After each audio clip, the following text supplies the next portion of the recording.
Joel. Gandang umaga ulit sa'yo dyan.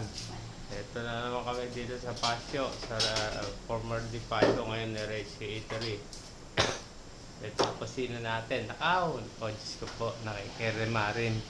Tawag kayo bukas. Malapit na piyesta. Tawag kayo bukas. At ano to sa pwesto?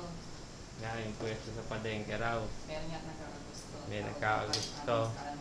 Magkalaman kayo magkano presyo. Oo. Bagay, ano yun? Kuwan na yun. Tandang yaman na natin yun sa palengke nung nabubuhay pa si tatay. Sayang rin nga, di ba? Kung kinakailangan ibenta na kung gusto nyo.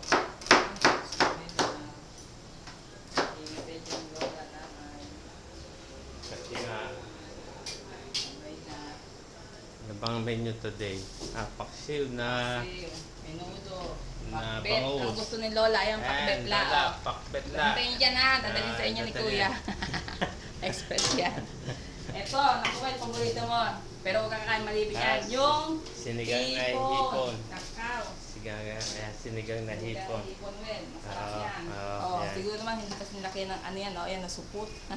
Yun. Nalagyan ko papaasim yan. Golden orange na siya. Ibig sabihin luto na. Ayos lang yung semi-cook kasi mawawala ang sustansya.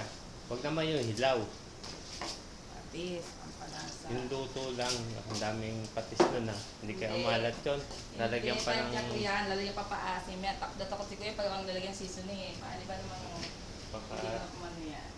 baka napasobra yung patis Huwag tayo paasim. Alat. Ayun, paasim. Bye-bye sinigang. na. Hi.